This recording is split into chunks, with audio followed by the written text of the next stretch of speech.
My name is Sarah Martinez, and I'm 28 years old.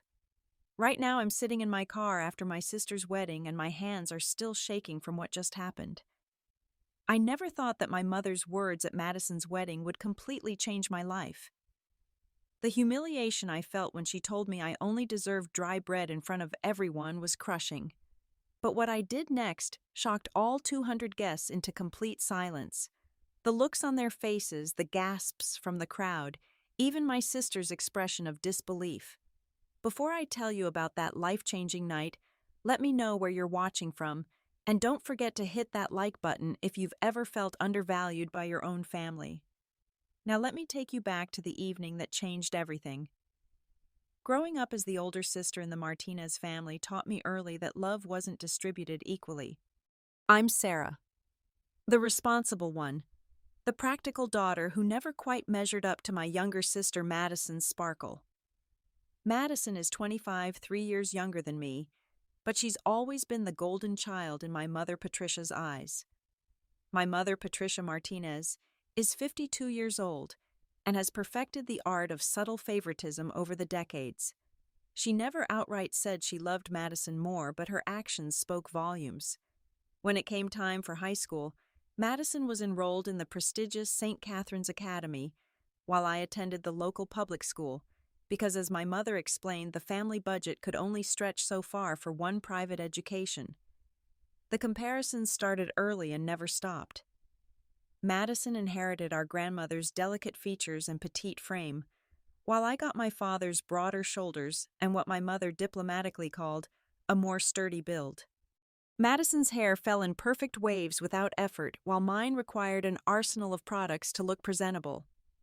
These weren't just observations in our household. They were daily reminders of who was the prettier daughter. My father Robert, bless his heart, tried to stay neutral, but mostly remained silent during these comparisons. He's the type of man who believes that keeping peace is more important than keeping score, so he'd just retreat to his workshop whenever the tension became too thick. By the time we reached adulthood, the pattern was set in stone. When Madison decided to open her nail salon, our parents co-signed a loan and provided the down payment. When I wanted to pursue additional accounting certifications, I was told that investing in education was my own responsibility, since I already had a steady job. Currently, I work as a staff accountant at Henderson Associates, a mid-sized firm downtown. It's not glamorous work, but it pays the bills and gives me the stability I've always craved. My coworkers respect my attention to detail, and my supervisor recently hinted at a possible promotion. But in my mother's eyes, my steady paycheck and reliable nature paled in comparison to Madison's entrepreneurial spirit and her Instagram-worthy nail art. The wedding planning process revealed just how deep this favoritism ran. My mother spent months researching venues, insisting that only the Marriott's grand ballroom would do for her baby girl's special day. The budget ballooned to $50,000, money my parents had been saving for years. Every detail had to be perfect for Madison. My role in this fairy tale wedding was relegated to the background. While Madison's college friends were asked to be bridesmaids, I was assigned the practical tasks. I coordinated with vendors, managed the gift table, and handled the dozens of small crises that arise during wedding planning. When I suggested I might give a speech as the maid of honor, my mother quickly shut down the idea. She said speeches should be kept short and sweet, implying that I might ramble or say something inappropriate. The maid of honor duties went to Madison's best friend Jessica, while I was given the title of family coordinator, which sounded important but basically meant I was unpaid wedding staff. Despite all of this, I held on to hope that Madison's wedding might be different. Maybe seeing both her daughters together on such an important day would remind my mother that she had two children who loved her. Maybe the joy of the occasion would soften her heart and help her see that I had value too. The wedding was set for a Saturday evening in late September.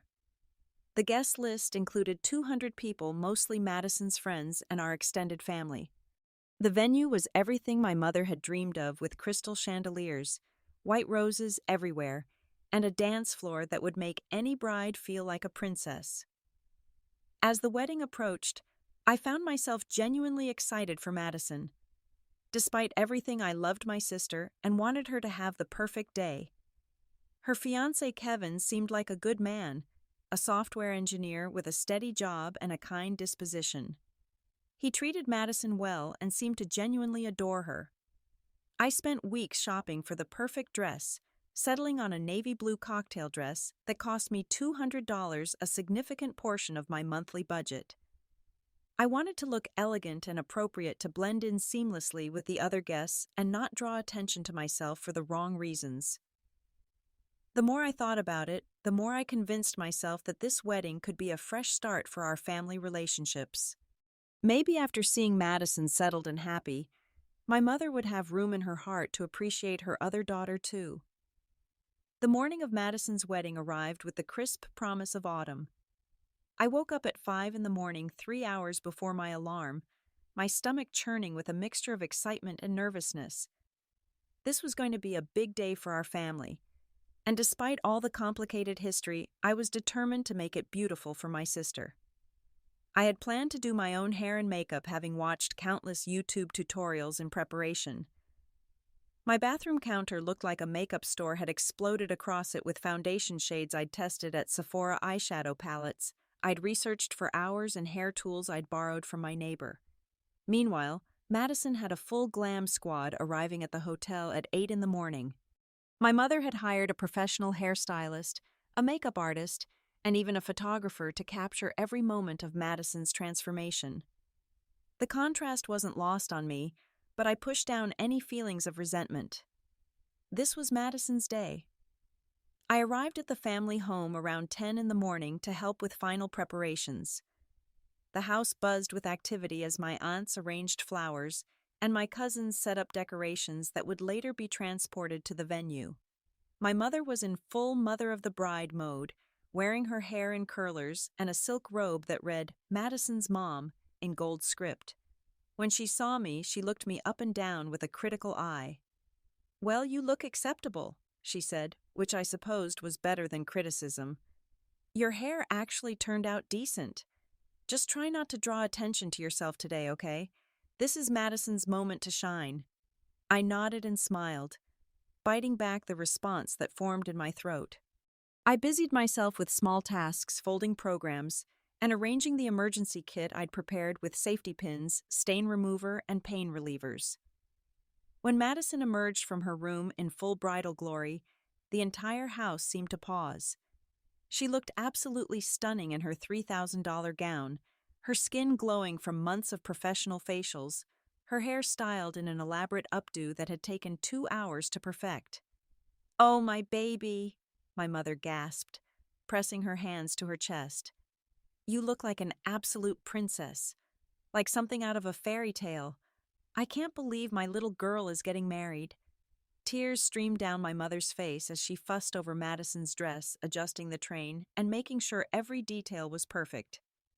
The photographer captured every moment of this emotional scene, and I found myself stepping back to stay out of the frame. We arrived at the church 30 minutes before the ceremony. The afternoon sun streamed through the stained glass windows, casting colorful patterns across the wooden pews. The church was already half full with early arriving guests. I noticed that the first 2 rows on the bride's side were reserved for immediate family, but when the ushers guided me to my seat, I was placed in the 3rd row.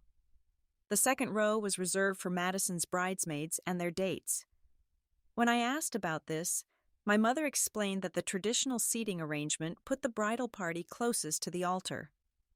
During the ceremony, I watched my sister pledge her love to Kevin with genuine happiness in my heart. They looked perfect together, and Kevin's vows brought tears to my eyes. This was what love should look like: mutual respect, genuine affection, and partnership. My mother sobbed throughout the entire ceremony, dabbing her eyes with the special handkerchief she'd embroidered for the occasion. She'd spent weeks talking about how proud she was of Madison, how perfectly everything had turned out, how this was the happiest day of her life. After the ceremony, we moved to the Marriott for the reception. The ballroom had been transformed into a winter wonderland with white flowers, silver accents, and tiny lights that twinkled like stars. It was genuinely beautiful, and I felt proud that our family had created such a magical setting for Madison and Kevin. The cocktail hour buzzed with conversation as guests admired the venue and caught up with relatives they hadn't seen in months. I mingled politely, taking photos with family members and making small talk with Madison's college friends. When it came time for dinner, I discovered I'd been assigned to table 8, which was near the back of the room and far from the family tables. My table companions were Kevin's coworkers and their spouses, nice people, but strangers to me. The head table, of course, seated Madison, Kevin, the wedding party, and both sets of parents. As I looked around the room, taking in the elegant centerpieces and the happy faces of the guests, I told myself that everything was going exactly as it should. This was Madison's night, and she deserved to be the center of attention. Table 8 turned out to be more enjoyable than I'd expected. Kevin's colleagues were warm and welcoming, asking genuine questions about my work and sharing stories about their own experiences in corporate America. There was something refreshing about talking to people who didn't know our family history and treated me as just another wedding guest. "So, what do you do for work?" asked Jennifer, a project manager at Kevin's tech company. She seemed genuinely interested, leaning forward as I explained my role in accounting. "I work for Henderson Associates," I replied. "I handle accounts receivable and help small businesses manage their books. It's not the most exciting work, but I find it satisfying to help people understand their finances." "That's so important," chimed in her husband Michael. "We've been looking for someone to help us organize our taxes and maybe set up a better system for tracking expenses. Do you ever do freelance work?" Before I could answer, I heard the distinctive sound of my mother's voice approaching our table. Patricia was making her rounds, checking on guests and ensuring everyone felt welcomed and entertained. "Oh, there's my other daughter," she announced to the table, her tone carrying that particular inflection that always made me cringe. "Sarah's always been the practical one in the family." The table smiled politely, and Jennifer continued our conversation. "We were just saying how valuable accounting skills are. Sarah was telling us about her work with small businesses." My mother's expression shifted slightly, that barely perceptible tightening around her eyes that I'd learned to recognize over the years. "Yes, well, Sarah has always been good with numbers, very methodical, very reliable." She paused, and I could sense what was coming. "Not like Madison, of course. Madison has real business instincts, natural entrepreneurial flair." The table fell into an uncomfortable silence. I tried to steer the conversation elsewhere. "Madison's salon is doing really well. She's built up quite a client base." "Oh, yes," my mother continued, warming to her favorite subject. "Madison's only 25 and she already owns her own business. She has such vision, such creativity. Her Instagram has over 10,000 followers. She's even been featured in some local magazines." Michael nodded politely. "That's impressive. But steady work like Sarah's is really valuable too. Not everyone can be an entrepreneur." My mother's laugh had an edge to it. "Well, that's certainly true. Sarah's always been more of a follower than a leader. Some people are meant for steady behind-the-scenes work, and some people are meant to shine." I felt my cheeks burning, but I managed to keep my voice level. "Both types of work are important, Mom. The economy needs people in all different roles." "Of course, dear," she replied, patting my shoulder in a way that felt more condescending than comforting. "You found your niche. It's just that Madison has such ambition, such drive. At 25, she's already accomplished so much more than most people do by 30. The implication was clear to everyone at the table. I was 28, and in my mother's estimation, had accomplished far less than my younger sister. Jennifer and Michael exchanged glances, clearly uncomfortable with the direction the conversation had taken. "Actually," Jennifer said, trying to rescue the situation, "I think what Sarah does sounds really challenging. Managing books for multiple businesses requires a lot of skill and attention to detail." My mother waved her hand dismissively. "Oh, it's fine work for someone who likes routine. Sarah's always preferred the safety of a steady paycheck to the excitement of building something from scratch." She's not a risk taker like Madison. The words stung because there was just enough truth in them to hurt. I had chosen security over uncertainty, steady income over the possibility of greater rewards. But hearing my life choices dismissed so casually in front of strangers was humiliating.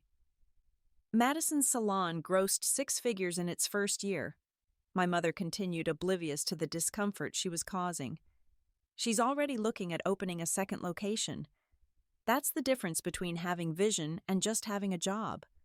I excused myself from the table, claiming I needed to use the restroom. Really, I needed a moment to compose myself before I said something I'd regret. As I walked away, I could hear my mother continuing to extol Madison's virtues to my increasingly uncomfortable table mates. In the bathroom, I stared at myself in the mirror and tried to remember why I was here.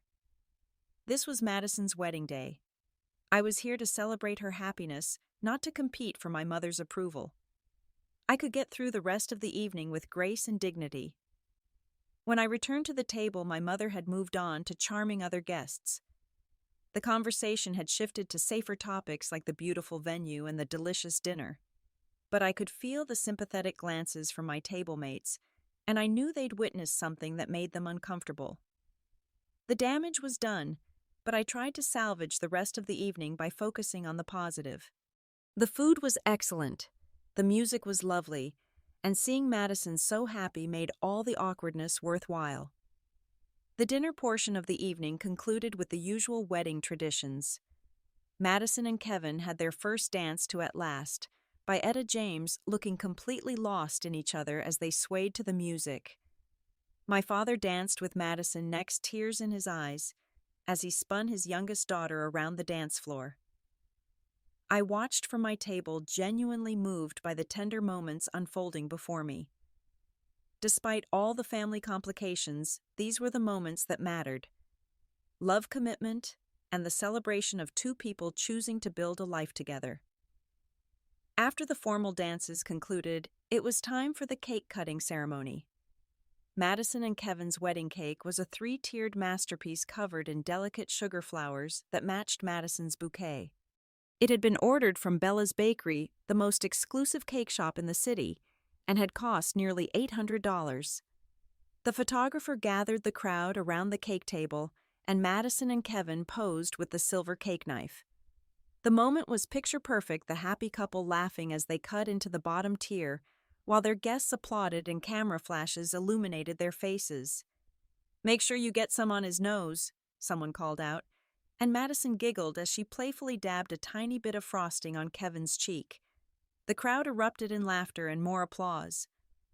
After the official photos were taken, Madison began the tradition of personally serving cake to the most important guests.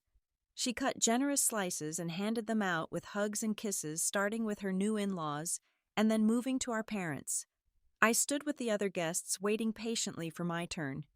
As Madison's sister, I expected to be among the first to receive a piece from her hands, but she moved through the crowd, serving aunts, uncles, and close friends first. I told myself she was probably saving family for last, wanting to spend extra time with each relative. But as the minutes ticked by, I watched Madison continue to serve cake to guest after guest, never making eye contact with me. Soon she had served nearly 20 people, and the supply of pre-cut pieces was running low. Rather than continue waiting, I decided to approach the cake table myself. After all, I was family, and surely it would be fine for me to serve myself a small piece. The cake looked absolutely delicious, with layers of vanilla sponge and what appeared to be raspberry filling. I had just picked up the cake server when I heard my mother's voice behind me. "Sarah, what are you doing?" I turned around, surprised by the sharp tone in her voice. "I was just going to cut myself a piece of cake, Mom. Madison seems busy with the other guests." My mother's expression was stern, almost scandalized. "That cake cost $800, Sarah. It's made with imported Belgian chocolate and organic vanilla from Madagascar. The flowers alone took the baker 6 hours to create." I was confused by her reaction. "I know it's beautiful, Mom. I just wanted to taste a small piece.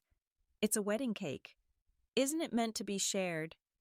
"With the right people, yes," she replied. moving closer to the cake table as if to block my access. Madison specifically requested this cake from Bella's Bakery. Do you have any idea how exclusive that place is? They only take a limited number of orders each month. Other guests were beginning to notice our conversation. I could feel eyes turning toward us, but I tried to keep my voice low and respectful. I understand it's special, Mom. I'm not trying to take more than my share. I just thought it would be nice to taste Madison's wedding cake. My mother looked me up and down, her gaze taking in my off-the-rack dress, my self-styled hair, and my discount department store shoes. When she spoke again, her voice carried a coldness that made my blood freeze. Honey, with your simple lifestyle and basic tastes, you wouldn't even be able to appreciate something this sophisticated. This cake is for people who understand quality, who can recognize fine ingredients and artisanal craftsmanship.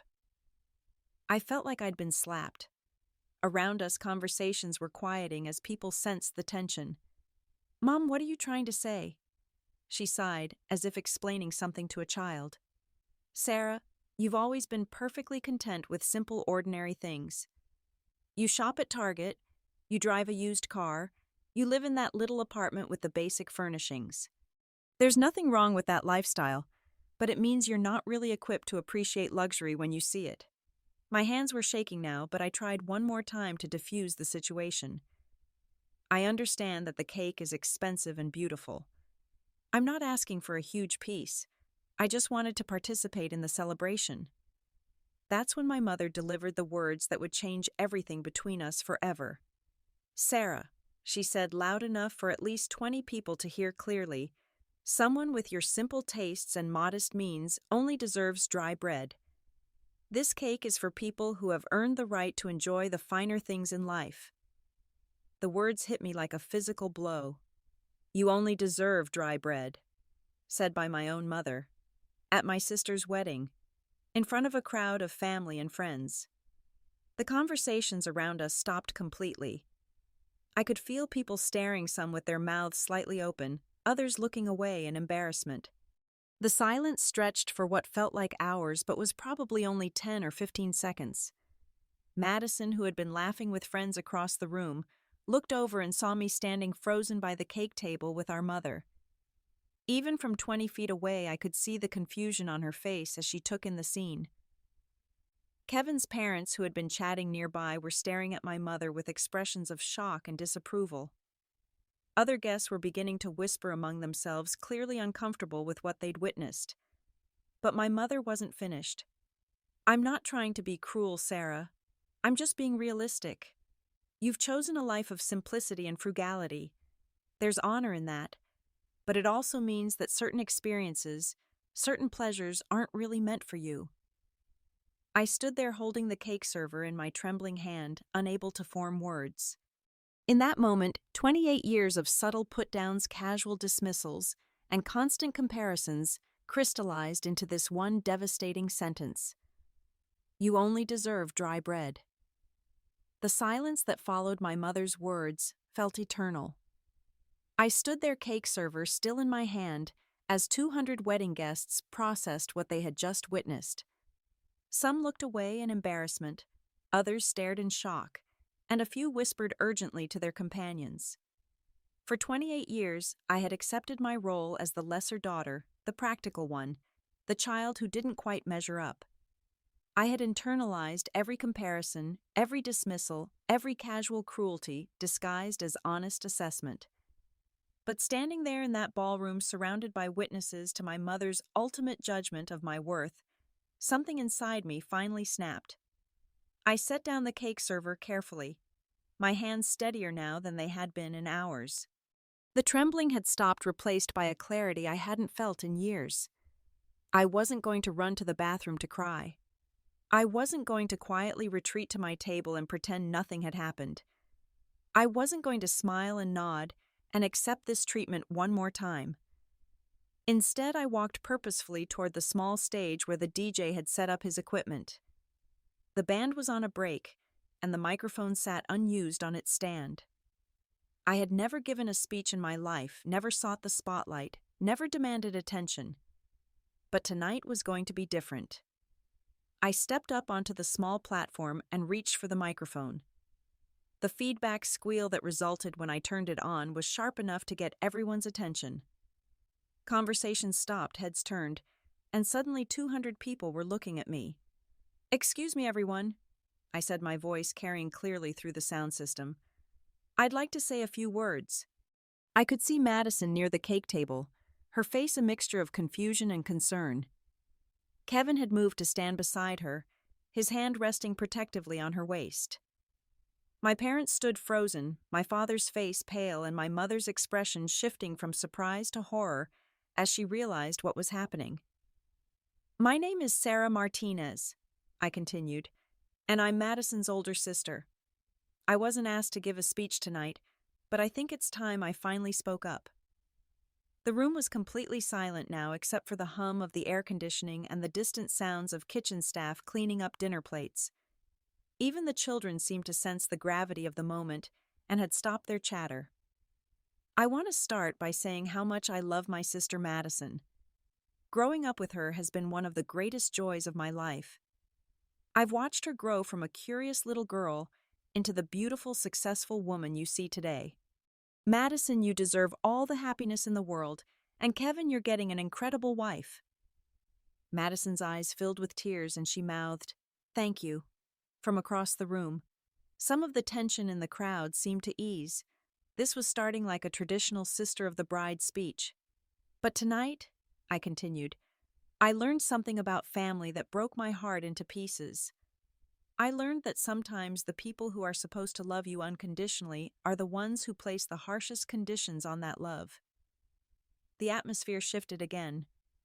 People began to exchange glances, sensing that this speech was heading somewhere unexpected. My mother took a step forward, as if she might try to stop me, but my father caught her arm. "A few minutes ago, someone who should love me more than anyone else in this world told me that I only deserve dry bread. She said this because I'm not fancy enough, not successful enough, not worthy enough to share in the same simple pleasures as everyone else." Gasps rippled through the crowd. Several people looked directly at my mother, who had gone completely white. Madison covered her mouth with her hand, her eyes wide with shock and dawning understanding. "You know what?" I said, my voice growing stronger. "Maybe she's right. Maybe I do only deserve dry bread." The confusion on people's faces was palpable. Where was I going with this? Because dry bread represents something that this family has forgotten how to value. Dry bread is honest. It's real. It's sustenance without pretense. It doesn't try to be something it's not, and it doesn't apologize for being simple. I paused, looking out over the crowd, making eye contact with individuals who were hanging on every word. Dry bread is authentic, and apparently authenticity isn't valued much in this family. But you know what? I'd rather be genuine dry bread than fake fancy cake any day of the week. Some people in the crowd began to nod slightly. I could see understanding dawning on faces throughout the room. And since we're talking about authenticity, I think it's time I shared something authentic with all of you tonight. I reached into my small purse and pulled out a folded envelope I'd been carrying for weeks, waiting for the right moment to share the news with my family. Tonight had certainly become that moment, though not in the way I had originally planned. 6 months ago, I started my own bookkeeping and financial consulting business. I didn't tell my family because I wanted to make sure it was successful before I announced it. I wanted to have something concrete to show them. The crowd was completely riveted now. Even the catering staff had stopped their work to listen. Last month, I signed contracts with 3 major clients. My little business, the one I've been running from my simple apartment with my basic furnishings, is now on track to gross $200,000 in its first year. The gasps were audible this time. I could see people's eyebrows rising, could sense the shift in the room's energy. My mother looked like she might faint. "But that's not all," I continued. "Yesterday, I closed on my first house. Not a condo, not a rental property, but an actual 3-bedroom house with a yard and a 2-car garage. I paid 20% down, and my mortgage payment is less than what most people pay in rent. Kevin's father, who I knew was a successful businessman, began to smile slightly. Several other guests were nodding with approval and what looked like respect. And this morning before this wedding, I received a call from Patterson Industries. They want to hire me as their full-time financial consultant. The salary they offered is more than double what I make at my current job. The room was buzzing now with whispered conversations. I could see people looking at me with new interest, with respect I'd never received from my own family. I kept all of this quiet because I wanted to surprise my family. I thought maybe if I achieved enough success, if I proved myself worthy enough, I might finally earn the love and respect I've been seeking my whole life. My voice caught slightly on these words, but I pushed through. But tonight, I realized something important. I don't need to earn anyone's love or respect. I certainly don't need to prove my worth to people who have already decided I'm only worth dry bread. I looked directly at my mother for the first time since I'd taken the microphone. Madison, I love you more than you'll ever know, and I wish you and Kevin a lifetime of happiness together. You deserve every beautiful thing this world has to offer. Madison was crying now, tears streaming down her carefully made-up face. Kevin had his arm around her shoulders, and both of them were staring at me with expressions of amazement and something that looked like pride. But I won't stay in a place where my worth is constantly questioned, where my accomplishments are dismissed, and where I'm told I don't deserve the same basic kindness extended to everyone else. I set the microphone back on its stand and stepped down from the platform. The room erupted in applause, led by my Aunt Linda, who was clapping enthusiastically from her table near the front. Kevin's parents joined in, as did most of the guests throughout the room. The sound was overwhelming, washing over me like a wave of validation I'd never experienced before. People were standing now, giving me a standing ovation that went on for what felt like several minutes. The immediate aftermath of my speech was surreal. As the applause finally died down, I found myself surrounded by people I barely knew, all of them wanting to shake my hand or offer words of congratulation. Kevin's uncle, who I learned was the CEO of a mid-sized manufacturing company, pushed through the crowd to reach me. "Sarah," he said, extending his business card. I had no idea Kevin's new sister-in-law was such an accomplished businesswoman. "We've been looking for someone exactly like you to help streamline our accounting department. Would you be interested in discussing a consulting opportunity?" Before I could respond, Jennifer from my dinner table appeared at my elbow. "Sarah, after what we witnessed earlier, I have to say I'm even more impressed by your professionalism. My husband and I would love to hire you to organize our finances. Could we set up a meeting next week?" The business cards and offers kept coming. Kevin's college roommate wanted help with his startup's books. One of Madison's bridesmaids' mothers owned a chain of boutiques and needed a financial consultant. Even some of my distant relatives, people I saw maybe once a year at family gatherings, were approaching me with newfound respect and interest. But the person I most wanted to see was my sister. Madison had been standing near the cake table throughout my speech, and now she was making her way through the crowd toward me, her wedding dress trailing behind her like a cloud. When she reached me, she didn't say a word. She just threw her arms around me and held me tight, not caring if she wrinkled her expensive gown or smudged her makeup against my shoulder. "Sarah," she whispered in my ear, "I'm so sorry. I'm so sorry. I had no idea Mom said that to you. I should have been paying attention. I should have protected you." We held each other for a long moment while the crowd continued to buzz around us. When we finally pulled apart, Madison's eyes were red with tears, but her expression was fierce with determination. "I've been a terrible sister," she continued. "I've let Mom treat you badly for years, and I never spoke up because I was afraid of losing her approval. But what you just did, standing up for yourself like that, it was the bravest thing I've ever seen." "Madison, this is your wedding day," I said, trying to deflect her apology. "You don't need to worry about family drama tonight." "Yes, I do," she insisted, "because family means protecting each other, and I haven't been protecting you. That changes now." Kevin appeared beside us, having finally made his way through the crowd. His expression was serious, almost somber. "Sarah," he said, "I owe you an apology too. I've been part of this family for 3 years now, and I've seen how differently you get treated. I should have said something. What your mother said tonight was completely unacceptable, and what you did in response was incredible." Before I could respond, I heard my father's voice behind me. "Sarah, honey, can we talk?" I turned to find my dad standing there looking older than I'd ever seen him. His face was pale and his hands were shaking slightly. "Dad," I said carefully, "what is it?" "I need to apologize to you," he said, his voice barely above a whisper. "I've been a coward for too many years.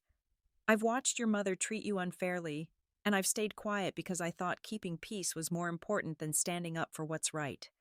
He paused, struggling to find the words. "But tonight, hearing her say those things to you, watching you have to defend your own worth to your own family, I realize that my silence has been just as harmful as her words. I should have protected you.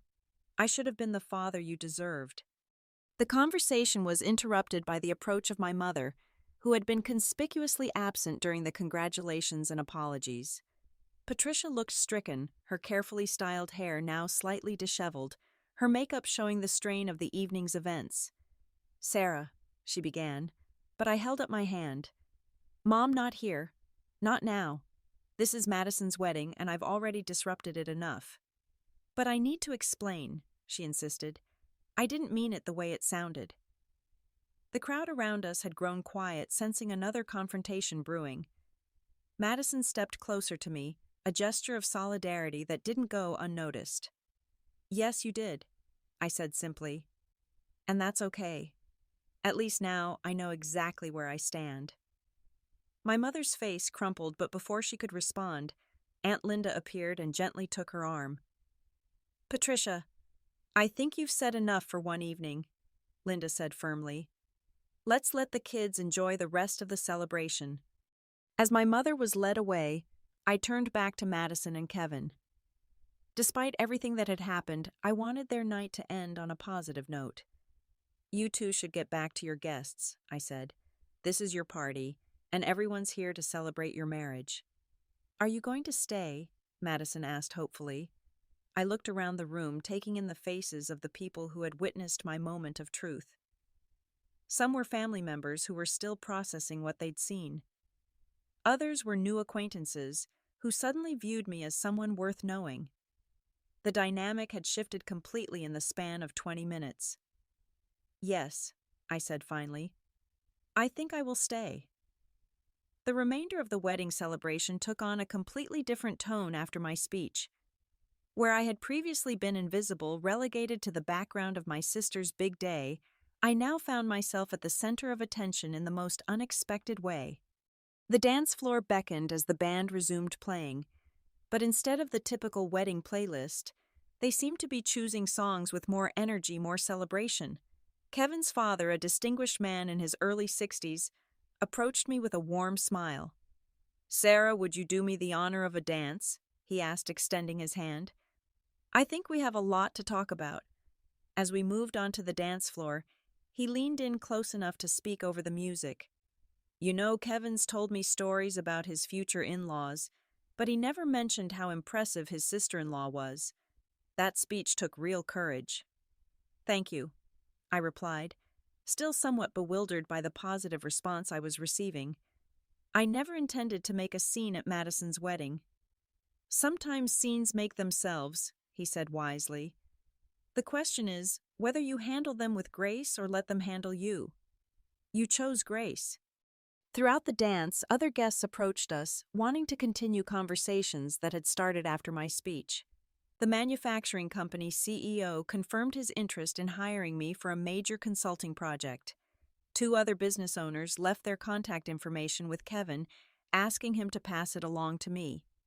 By the time the evening wound down, I had collected more business cards than I could fit in my small purse and had scheduled 3 meetings for the following week. More importantly, I had experienced something I'd never felt at a family gathering before: respect. Madison and Kevin's grand exit was scheduled for 11 o'clock, complete with sparklers and rose petals. As the time approached, I helped gather the guests outside the hotel entrance for the send-off. Madison pulled me aside one final time before she and Kevin climbed into the decorated limousine that would take them to their wedding night suite.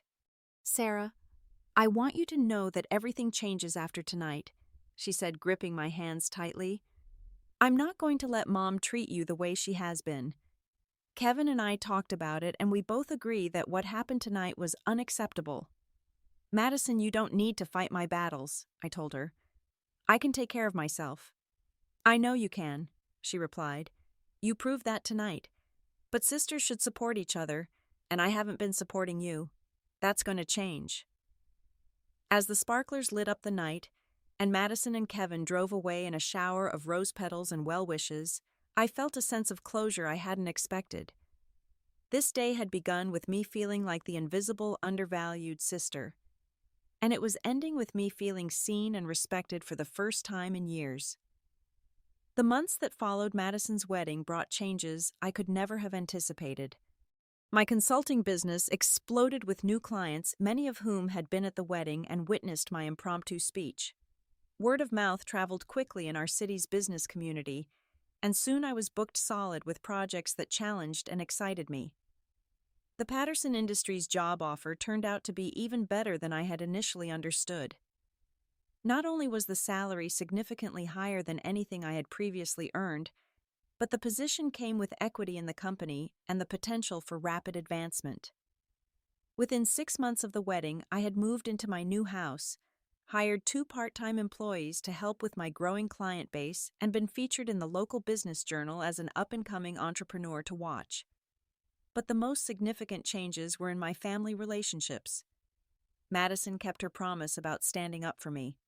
When our mother made one of her typical dismissive comments during a family dinner, Madison immediately called her out on it.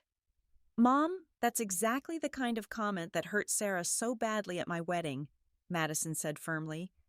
"Sarah is successful and accomplished, and she deserves the same respect you'd give anyone else." My father also began to change.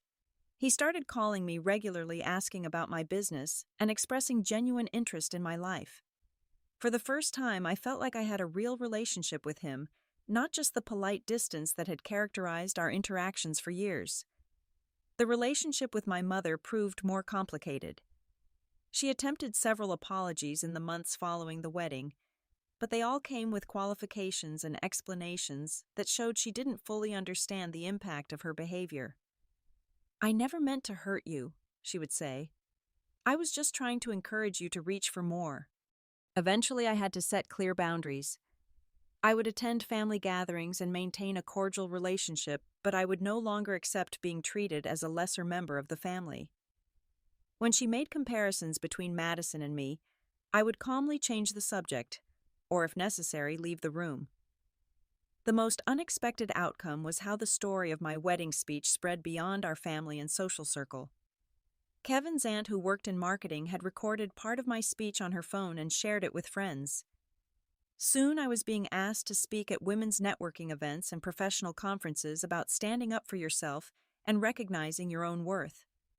My dry bread metaphor resonated with audiences in ways I never could have predicted.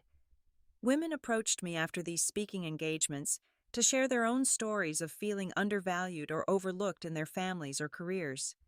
"Your speech gave me permission to stop apologizing for being myself," one woman told me after a conference presentation.